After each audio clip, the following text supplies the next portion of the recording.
Welcome to WhiskyCast, cask-strength conversation featuring news and interviews from the world of whiskey. I'm Mark Gillespie. This is episode number 1080 for October 27th, 2024. Coming up in a few minutes. We find it often takes 8 to 10 years for a distillery to really reach their sweet spot, and so many places started around 2014 to 2016 that they're now really hitting their stride, and that's exciting for us and keeps us busy and has me going to places like North Dakota and Idaho and things like that to track down distilleries that are just emerging into their prime. Adam Polonski and Nora Ganley-Roper are the husband and wife team behind Lost Lantern Whiskey, one of the first independent bottlers of U.S. craft whiskeys. Their fall 2024 release comes out November 7th, including 2 ryes, a bourbon, and an American single malt, all bottled at or close to 10 years old. They've released whiskeys from more than 30 distilleries so far and have a unique perspective on the U.S. whiskey market. I'll talk with Nora and Adam later on WhiskyCast In-Depth. We'll also have the What I'm Tasting This Week department, Behind the Label, and much more. The news is next on this week's WhiskyCast. Gabriel Cardarella from Jewers here. The 2024 U.S. Open Championship may have ended, but you can still get your hands on the whiskey created to honor it. The new Jewers 19-Year-Old Champions Edition. Trust me, a whiskey you don't want to miss. More details coming up. Let's get started with the week's news. It's brought to you by the Dalmore. UK whiskey makers will be watching later this week for Chancellor Rachel Reeves's first budget address to Parliament for a guide to the Labour government's support for the whiskey industry. The Scotch Whisky Association and other trade groups have been lobbying for a cut in excise duties on whiskies and other distilled spirits. Remy Cointreau is the latest spirits company to report lagging sales. Second quarter overall sales were down by 16%, led by a 20.7% drop in cognac sales. Whiskies and other spirits in the portfolio were off by almost 5%. Once again, the Americas led the decline on a sharp drop in cognac sales. The company has unveiled a $54 million cost-cutting plan to save money across its global business. Remy owns Bruichladdich, Westland, and Domaine des Hautes Glaces distilleries. Sazerac is auctioning off some of its rare bottles of whiskey to help victims of Hurricanes Helene and Milton. The list includes 3 last drop whiskeys, along with a complete set of this year's Buffalo Trace Antique Collection and 6 bottle sets of Weller and E.H. Taylor Jr. Collection whiskeys. All of the proceeds from the auction will go to the American Red Cross to help hurricane victims. The auction runs through this Friday at 10 a.m. Eastern Time. We have a link in the show notes for this episode at whiskycast.com. There's also a raffle of Pappy Van Winkle and other bourbons this week to benefit the Center for Courageous Kids in Kentucky. It's a summer camp program for kids with chronic illnesses and other health problems. Tickets for the Pappy raffle are $100 each, with just 500 tickets being sold. Tickets for the other 11 bourbon packages are just $50 each. The drawing is being held this coming Saturday night at the Center's annual fundraising gala in Kentucky. Once again, we have a link to the raffle in the show notes for this episode at whiskycast.com. In other news, Cavalan is launching a pair of whiskeys to celebrate its 15th anniversary. There's an ex-bourbon cask and an Oloroso sherry cask, both distilled in 2009. The whiskeys come in an exclusive gift package and will be available worldwide. There's no word on pricing. Loch Lomond Whiskies is releasing the oldest age statement Little Mill on record, a 47-year-old single malt. The whiskey was matured in refill bourbon barrels for 20 years before being transferred to refill American oak hogsheads in 1996. It's the second release in Little Mill's Vanguards collection and honors Jane McGregor, who was Little Mill's manager in 1823 and believed to be one of the first women to hold a distilling license. Only 250 numbered bottles will be available worldwide. The price tag, £14,500 each. Scotland's Tobermory distillery is exporting 2 new single malts to the U.S. The Tobermory 21-year-old is finished in Oloroso sherry casks, while the Lechig 18-year-old peated malt is also finished in sherry casks. The Tobermory is priced at around $280 a bottle, while the Lechig is priced at around $175 a bottle. Oban is releasing a new distillery-exclusive bottling. It's the 3rd edition in the Maclean's series honoring 3 generations of Oban distillers and is named Grandson Derek after Derek Maclean. It's on sale now at the distillery's Visitor Center for £210 a bottle. Ardbeg is out with a new travel retail exclusive release. Sean Craig, 21 years old, is described as a more refined older sibling to Ardbeg Uigeadail. It's also available at the distillery on Islay. There's no word on pricing. Tom & Toole Distillery has released two new limited edition whiskies, the 15-year-old Tawny Port Cask Finish and the 14-year-old Pedro Jimenez Sherry Cask Finish. Both are available exclusively in the UK. Recommended retail prices are £98 a bottle for the 14-year-old and £108 for the 15-year-old. Tamdhu has released the fourth expression in its cigar malt collection. The annual release comes from first-filled European oak sherry casks and is designed to be paired with a cigar or enjoyed on its own. It's priced at £235 a bottle in the UK. Suntory Global Spirits is releasing a new high rye edition of Baker's Bourbon.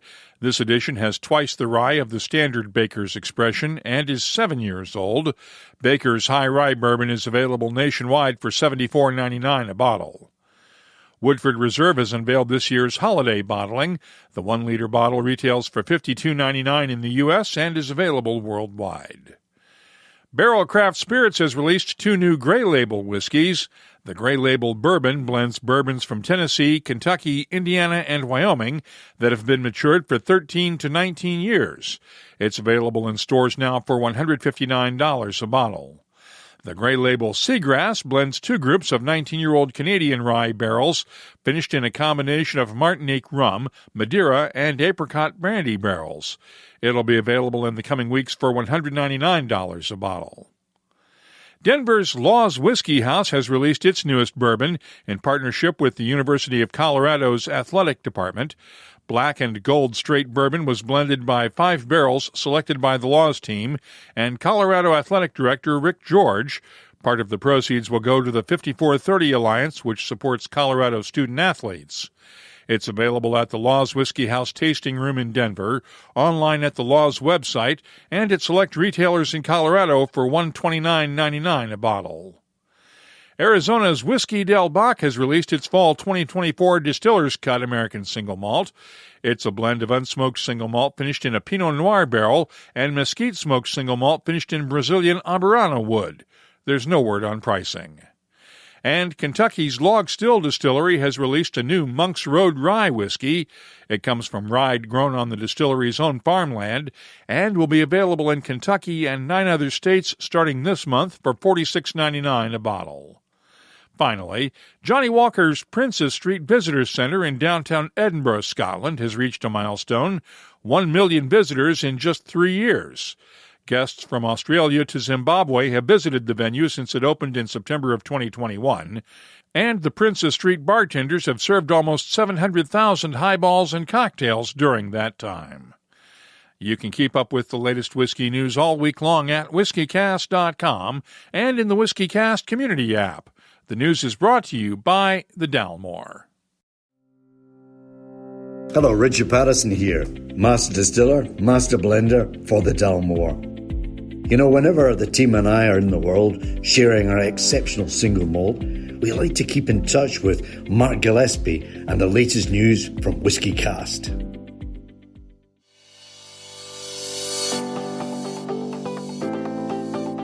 Let's check the calendar and see what's going on around the world of whiskey. The Whiskey Exchange in London has a Halloween barrel top tasting this Thursday night at its London Bridge store, along with a tasting of sherries and sherry cask whiskies on November 5th at its Covent Garden store in London. Sagamore Spirit Distillery has a Maryland-made release party on November 9th at the distillery in Baltimore, Maryland, and Whiskies of the World is that night in Seattle, Washington. Whiskey Fest Chicago is on November 15th, and the World Whiskey Experience is coming up in London on the 15th and 16th. I'll be in Fredericton, New Brunswick again this year for the New Brunswick Spirits Festival, November 19th through the 23rd, and I hope to see some of you there. Finally, Whiskey Fest New York is coming up on November 20th. If you're organizing a whiskey event, let us know about it. We'll add it to the calendars at whiskeycast.com and in the WhiskyCast community app. Every year, Dewar's, the official Scotch whiskey of the U.S. Open Championship, rolls out a special limited edition whiskey to celebrate that year's tournament. The 2024 championship wrapped up in June, But the 2024 Dewar's 19-year Pinehurst edition is available now, and you don't want to miss it.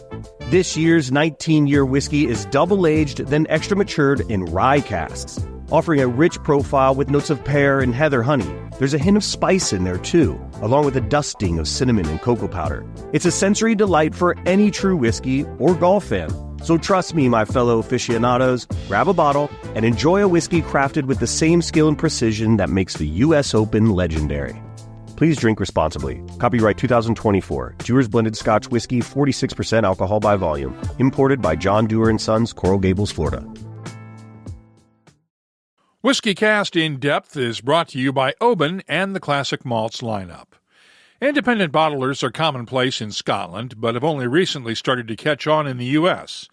Lost Lantern Whiskey was founded 4 years ago by Nora Ganley-Roper and Adam Polonski, and since then they've released more than 30 whiskeys from distilleries around the U.S. Their latest release comes out November 7th, 4 whiskeys all at or very near 10 years old. I talked with them on a Zoom call this week. For those people who are not familiar with Lost Lantern, give me the backstory. Yeah, so Lost Lantern is an independent bottler of American whiskey. And what that means is we're not a distillery, we never will be, but very much like Scotch companies like Signatory or Gordon MacPhail, we source whiskey from distilleries, but instead of Scotch, we're sourcing from all across the United States, hunting down which of the 3,000 distilleries around the country have the most exciting and unique whiskeys that reflect a real sense of place. And everything is totally transparent, says right on the label what distillery came from and why we're excited about it. And we do both single casks and blends. And those blends are either from one distillery or across multiple distilleries. And why did you start Lost Lantern? We were so inspired by Scotch independent bottlers. We both, before we started Lost Lantern, I worked for Astor Wines and Spirits as sales manager, and Adam was at Whiskey Advocate. So we're very much of the industry, and we started out as whiskey nerds, basically, and we drank a lot of Scotch and IB Scotch. And then we also separately drink a lot of American whiskey, but we also saw the growth of the number of distilleries. I mean, in 2011, there were 200, and now there are over 3,000 distilleries. And so we saw how this model, this sifting through all the distilleries, highlighting the very best, could be used to help whiskey consumers find the great craft distilleries, because we all know the amount of work that it takes, both for you, Mark, and for us to find all of those really cool things happening in the industry. It's a full-time job, if not multiple full-time jobs to do that. And so even someone that loves whiskey but has many other things going on in their lives, they wouldn't have access to the full array of whiskeys unless there was someone doing this kind of model. Let's talk about the current release, the tranche of 4 really old American whiskeys. Yeah. The Lost Lantern Fall 2024 collection, launching on November 7th, is what we're calling the 10-year collection. It's 4 different single casks from 4 distilleries. 3 of them are 10 years old. One of them is 1 day short of being 10 years old. And this is really about making a statement for us, because one thing that we still hear all the time is that whiskey lovers think that whiskey from newer distilleries is always really young, that it's 2 years old, it's aged in small barrels, et cetera, et cetera. And sometimes that can be true. We've released great whiskey from Arizona that was only 1 year old. But there are also places that have truly invested in much longer term aging and are now having double-digit age statements for the first time from places that never had them before. So the 4 distilleries in the collection are Westland Distillery in Seattle, Washington, Tom's Foolery in Chagrin Falls, Iowa. Ohio. Yes, sorry, Ohio. And Spirit Works in Sebastopol, California, and New York Distilling Company in Brooklyn, New York. So cooler climate. It's easier to get to 10 years in a cooler climate than it is in a place like Texas. But to us, this is really a look into the future of whiskey across the United States, because as distilleries become older and have access to longer, larger age statements, it just becomes a tool for them, along with the barrel, along with the mash bill, to get them to the flavor profile that they want. And so some distilleries that want to showcase grain more than oak will continue to have younger age statements, but especially when a distillery is blending across their stock, having 10-year-old and 5-year-old and 7-year-old, it just gives more of a breadth of flavor. And we're seeing that more and more from the distillery partners we work with, that age is just another of the hundreds of decisions that they make when making their whiskey. Let's talk about the individual whiskeys. Let's start with the Westland. This was bottled at 9.99 years. Yes. Yeah. Why? We bottled it the day before its 10th birthday. This was a cask that we bought when it was about 8 years old, moved it to our facility in Vermont, and continued aging it. It's a peated American single malt, but it was peated with Scotch peat from the Highlands.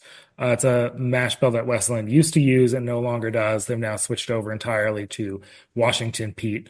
So this is kind of a blast from the past. But there were two reasons we did it as a 9.99-year-old. One of them is that we think it's an interesting discussion point. What would be the difference between doing it the day before its 10th birthday or the day after? It's even with this collection where we're talking about age, we don't want to say that a whiskey is automatically better because it has a double-digit age statement. It's just different and notable. And the other piece is that Westland has never done their own 10-year-old whiskey yet. And as an independent bottler, we felt like we didn't want to scoop them on that. It's a big, important first to have. And they should be able to do that when and if they want to. They're one of the distilleries where they tend to really want to showcase the grain. So a lot of their whiskeys do deliberately have younger age statements, but we want to give them the right to do the first Westland 10-year-old if and when they want to. And I feel like it's also a classic independent bottler thing to do. Some slightly wacky thing, either creating a name because they can't put a name on the label, or doing a non-standard age statement. So the 9.99, I tussled with the TTB a little bit to get that on the label, but we eventually figured out a way to do it. Let's talk about Tom's Foolery. Tell me about the distillery. Well, it's small. It's one of the smallest distilleries that we worked with, but for us, they're one of the originals. One of my favorite facts about them is, to the best of our knowledge, they were the first distillery to put out a bottled in bond bourbon outside of Kentucky. Someone might fact check us and tell us it's not the actual first, but that gives you a sense of, at least in decades. Yeah. It since Prohibition, to be clear. The first bottled in bond out of Kentucky since Prohibition, but that should give you a sense of how long they've been producing whiskey. They're tiny. They're more similar to a small cognac producer in France than a lot of the craft distilleries that we see that are really growing. And it's not even their full-time job, but they've been quietly making really special, very indicative of cool climate styles of whiskey. But their process is just kind of letting things hang out for a long time. And they've released a number of things over 10 years. So we had no problem in releasing it. But it's been interesting because Tom's Foolery is one of the lesser known distilleries that we work with, but our whiskey drinkers that are buying from us have fallen in love with them. And those are the whiskeys that seem to sell out the fastest. And we expect, this was 82 bottles. So this one's going to be gone in a flash for sure. And let's talk about Spirit Works now. Yeah, so Spirit Works is a distillery in California wine country, in Sonoma, and they've really been experimenting with the warm climate rye, when not hot but warm, and often have used a lot of organic grain. At the time that this was made 10 years ago, it was not fully organic. They've now transitioned over to fully organic grain, but it's really a rye drinker's rye. It's very warm, spicy, little bit of fruit in it. And we think anyone who loves Kentucky rye will be excited by this, and has a little bit of that warm touch of California in it. And we know about New York Distilling Company, but give us a brief primer on that one, just for the sake of those who might not be familiar. Yeah, so for us, it's really fun because our first rye single cask was from New York Distilling Company, and we haven't put anything out from them. We're only 4 years old as a company, but that still feels like a long time for us. But they're just now getting to a 10-year age statement. They're in Brooklyn. They actually just moved locations in Brooklyn, but still New York style of rye. I don't think that this qualifies for Empire Rye because it comes from before that classification existed, but we find that it's a little bit rounder, sweeter style of rye than the Spirit Works. So it's a nice juxtaposition between a warm climate rye and a cooler climate rye. We also love what they've done with finishing rye in apple brandy. It feels like a very New York thing, and we've done a cask like that as well. But this is just straight rye from them. How is the market going for you guys? Actually, pretty well. We're small, so we've been able to be nimble. We know a lot of our distillery partners are having a rough go of it these days, but we are small, and we've been able to be, both Adam and I have been able to be very hands-on, and we're actually lucky to be one of the places that's up year over year. It's kind of a funny thing to say, but it's been hard scrabble, but we've been continuing to grow. And I think in this world where there's just so much choice, people still are looking for that kind of curation. And so we've been doing well. We've ramped up our private barrel program, working a lot more with stores and whiskey clubs on single barrel picks, especially from a Mississippi distillery that we've been working with called Rich Grain Distilling, where they closed in 2020. We bought all their remaining bourbon and have it here. So it's our first ghost distillery partner. And we did a big release that blended a number of those barrels together, which is gone. And then we've done a lot of single barrels of that with stores around the country because you can never try it any other way. And we shared the tasting notes for Mississippi Memory a couple of months ago on the show. Yeah. But I will say there's more whiskey available to us than there has ever been. We're regularly getting outreach, and which to us is a sign of the times where there's a lot of whiskey out there in the world available. That was my next question, was how hard is it for you to source barrels? There is more whiskey right now than we have any use for, which is both a good thing and a bad thing because we wish that we had more money to put towards barrels. We're continuing to buy larger lots, but Adam is getting emails on a weekly basis from distilleries that would have been hard to get whiskey from even 2 or 3 years ago, just because they've ramped up stock and then the market is rough out there right now. And we only work with distilleries we visited in person, which sometimes slows things down. But it's been exciting as really like one of the first to bring this independent bottler model to the United States. That when we first started, all the American single malt producers were pretty much on board with it right away. They understood the model, but bourbon and rye producers took a little while longer to kind of figure out how it worked and get a feel for us. But now it always just feels like a partnership. We're excited to work with people, and they're excited to work with us and just get their names out there in a slightly different way. So what distilleries are exciting you these days besides these 4? Well, of other distilleries that have 10-year-old whiskey, there are a number that we happen to feature 4 in this collection. There are other ones that we also think are making great older whiskey, like 888 The Notch on Nantucket in Massachusetts, some of the very best American single malt actually, I would say some of the best single malt in the world, in a unique island climate off the coast of Massachusetts. Stranahan's in Colorado has some great older whiskey. Finger Lakes Distilling in New York has a 10-year-old. And there are more great distilleries emerging across the country all the time. There are so many, and we find it often takes 8 to 10 years for a distillery to really reach their sweet spot. And so many places started around 2014 to 2016 that they're now really hitting their stride. And that's exciting for us and keeps us busy and has me going to places like North Dakota and Idaho and things like that to track down distilleries that are just emerging into their prime. So what distilleries have you visited lately? I did a summer road trip to the Dakotas, Nebraska, and Wyoming, and found some really great places, some of which actually have been around for a while, like Proof Artisan Distillers in Fargo, North Dakota, making some really great North Dakota bourbon and North Dakota single malt. Far North Spirits in Minnesota, one of the only estate distilleries in the country. We're very familiar with them, but had never gotten there in person before. And a few places that I hadn't known that much about, like Brickway Brewing and Distilling in Omaha, Nebraska, and Pine Bluffs Distilling and Backwards Distilling in Wyoming, which both of which were spectacular. I think there's some a surprisingly interesting distilling scene in Wyoming because there's a lot of grain grown there. Pine Bluffs is in eastern Wyoming, and they get all their grain from within a couple miles of the distillery, and that's because it's really easy to do. It's cornfields all around it. And it's exciting to see those new climates really starting to emerge. What has you excited about whiskey these days? Climate. For me, it's exploring what climate does to whiskey. One of the great joys of being an independent bottler is even if we don't release everything, well, we definitely don't release everything that we've tasted, we're tasting whiskey from all over the country and being able to explore, even with similar mash bills, what climate does. Cool climate, like high altitude, what does that do? And we're at this point now where we're starting to see consistent things. Like to me, Midwest cool climate rye is creamy on the palate.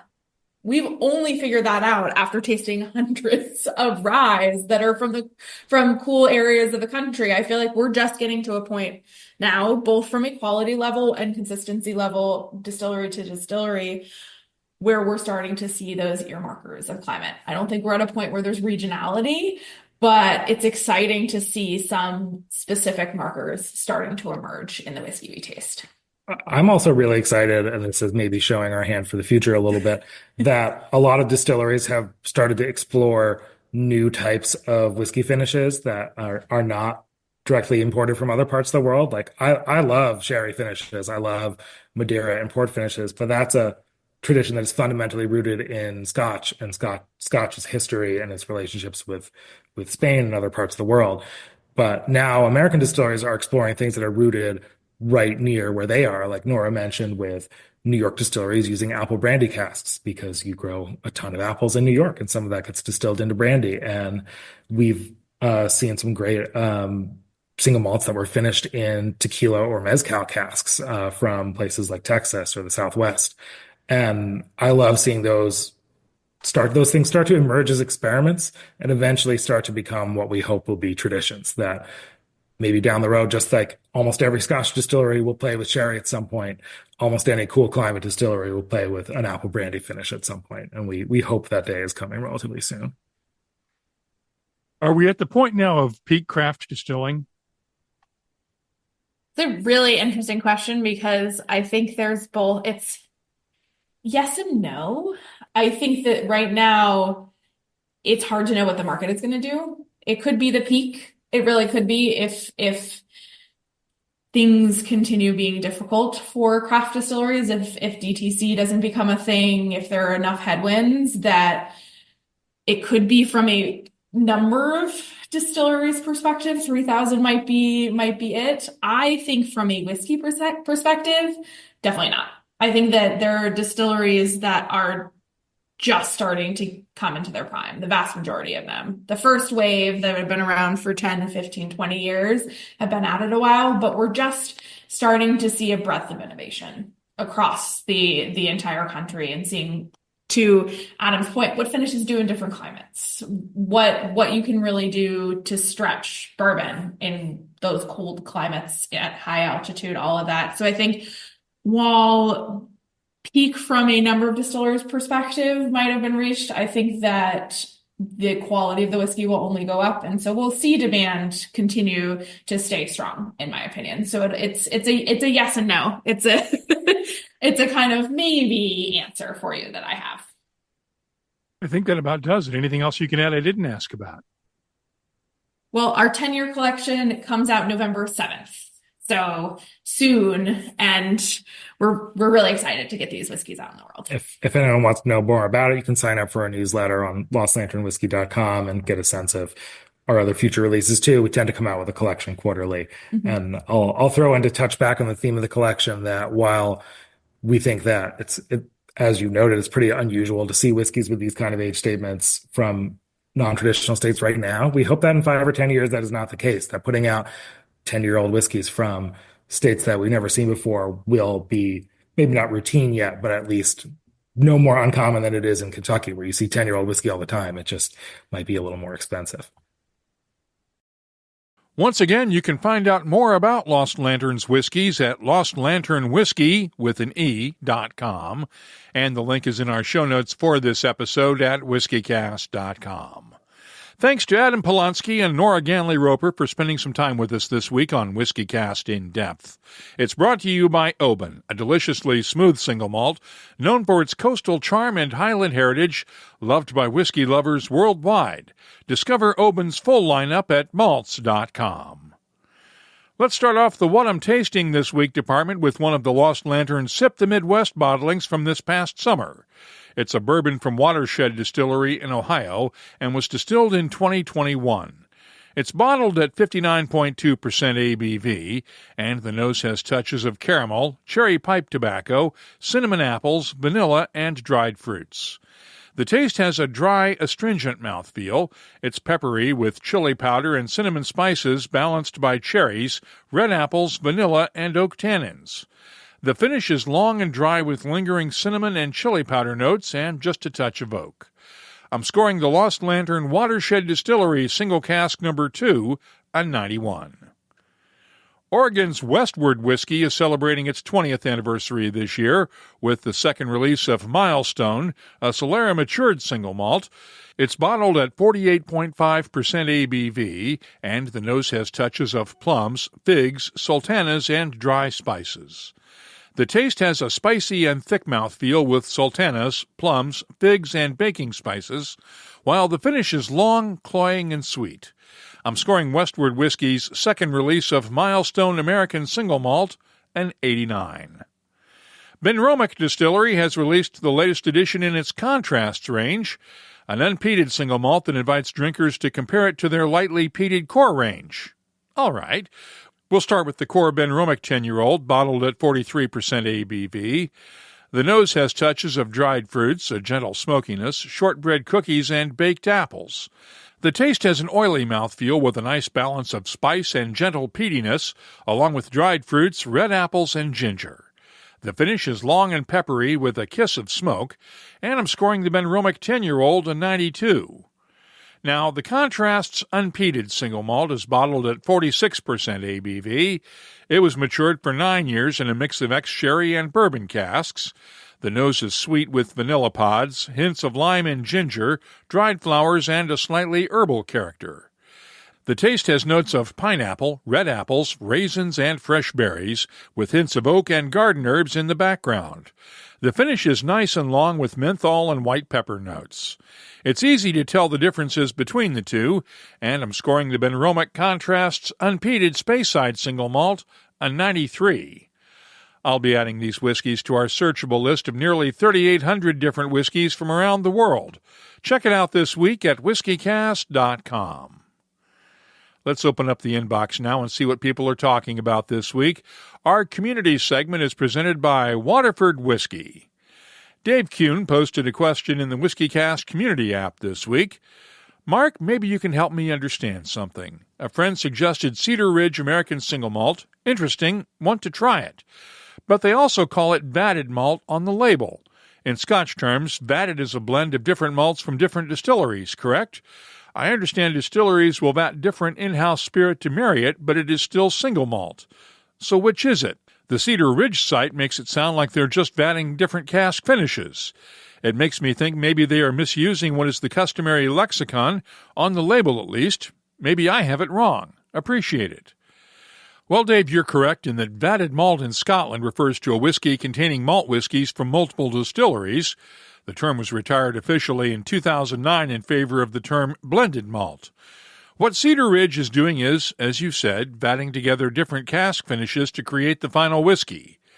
Using the term vatted malt is probably not the clearest way to describe what they're doing, and that's one of the reasons Scotch Whiskey got rid of the term. But what Cedar Ridge is doing doesn't violate any TTB regulations.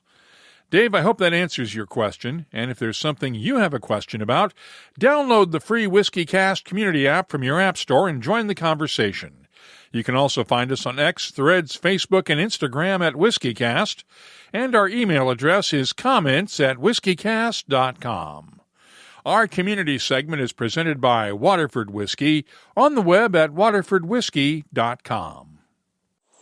Trevor Harris, Alan Ross and Amy Jackson, Pat and Dennis Booth, Alan Mooney, John MacDonald. Just a few of the growers who helped to make us the biggest distillers of organic whiskey in the world. Waterford Whiskey, the most naturally flavoursome single malt.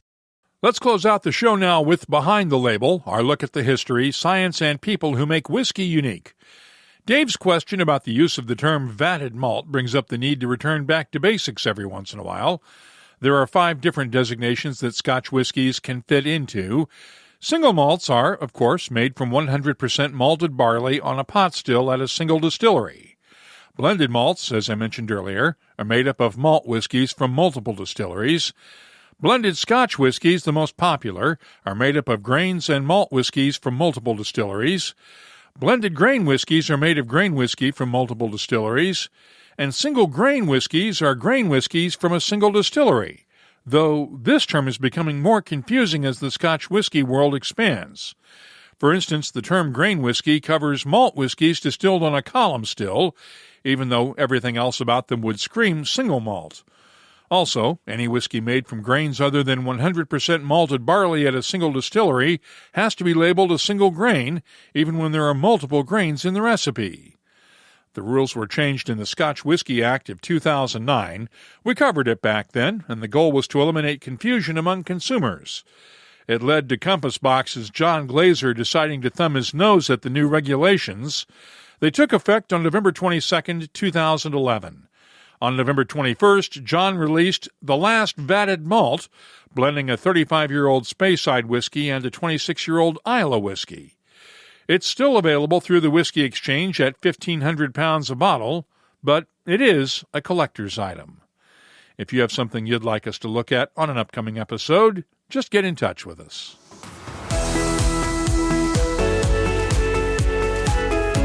That's all for this episode of WhiskyCast. You'll find links for the stories in this episode in our show notes at whiskeycast.com. That's also where you'll find the latest whiskey news, my tasting notes, the calendar of events, the whiskey photo of the week, and, of course, a complete archive of past episodes going all the way back to 2005. Get in touch with us on X, Threads, Instagram, and Facebook at WhiskyCast, or you can use the WhiskyCast community app. Download it today from the Apple and Google App Stores. Our email address is comments@whiskeycast.com. The 2024 release of Dewar's 19-Year-Old Champions Edition is out now, available at Dewars.com. Get it while you can and appreciate every double-aged rye cask finished dram. Please drink responsibly. WhiskyCast is a production of Cask Strength Media, copyright 2024, and comes to you from the charming, yet regrettably dry town of Haddonfield, New Jersey. I'm Mark Gillespie, reminding you that when you drink, please drink responsibly. Thanks for listening.